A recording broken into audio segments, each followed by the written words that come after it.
বন্ধুরা তোমরা কি ভাবছো এটা কেনা চটপটি? নো ওয়েট, আমার নিজের হাতে বানানো চটপটি তোমরাও বানাতে পারবা খুবই সহজে।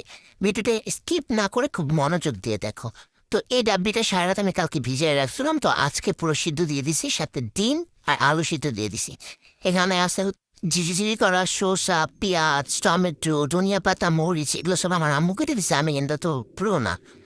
আলু আর ডিম, আর এটা হচ্ছে চটপটি মশলা। এটা দিয়ে মানে মাত্র 5 মিনিটে বানানো যায়। আমরা যে কেন মামার পাশা চুলকানো ফুচকার জন্য আর চটপটির জন্য এত পাগল, মানে এত সহজ ওয়ে থাকতে আমরা যাই পাশা চুলখানাগুলো খাই।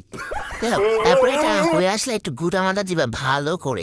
এখন বুদবুদ হয়ে আসবে এই সমুদ্রের ভিতরে, তারপর হচ্ছে বিট লবণ আর আলু দিয়ে দিবা। আচ্ছা হয় নাই আর বিট লবণ আর একটু বেশি।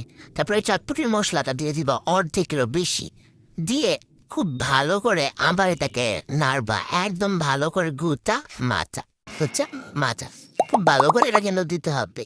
দেয়া শেষ করে আবার ওই ডাল ঘুটনিটা নেবা, নিয়ে এবার শরীরে যত জোর আছে এই সব জোর দিয়ে জোর লাগাকে হাইসা সুন্দর করে এটাকে আবার গুদবা, একদম যত শক্তি আছে শরীরে। আমি তো সবাই এত জোরে জোরে খুশি যার একটু হলে চুলা থেকে পাতিলেই পড়ে যেত। হোয়াটএভার। তারপর আমি এখানে তেঁতুলের টক নিয়ে নিয়েছিলাম, কিন্তু না ভিডিও করতে ভুলে গেছি, কারণ এটা আমি ভিডিও করতে তো ভুল হই। এখানে ধনিয়া গুঁড়ো, জিরা গুঁড়ো আর হচ্ছে চটপটির মশলা একটু বিট লবণ দিয়ে এটাকে তৈরি করে ফেলছি।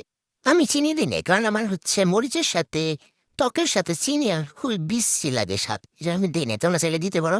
এটা হয়ে গেছে না, আমাদের ভিডিও আমার করতে মনে নেই। একটা আব্বাইয়া কারে কত প্রকার কি এটা আমি পরো। এখানে পেঁয়াজ একে একে, তারপর হচ্ছে ধনিয়া পাতা, শসা, শসা কুচি, তারপরে হচ্ছে কাঁচামরিচ, টমেটো, একটু লেবু দিয়ে দিছি চিপড়ায়া, তারপরে এখানে ডিম দিয়ে নিছি। আর এটা খাইতে কি যে মজা হয়েছে, মানে উফ, আমার আবার খাইতে মন চাইতেছে এখন। হ্যাঁ, একটু টকও দিয়ে নিছি। আর আমার আম্মরে বলছিলাম যে তুমি ছোট ফুচকা আনো, হ্যাঁ এই দাম্বা দাম্বাই গোলকাপ্পা নিয়ে আসছি, এগুলো একটু মজা লাগে আমার কাছে ইন্ডিয়ানগুলো। তো তোমরা হচ্ছে ছোট ফুচকা ইউজ করবে, তাহলে আর অনেক বেশি মজা হবে খাইতে। আমি ভাঙতে পারি না, দেখো কেমন কি মানে জীবনে কি করে খাবো বলো তো না।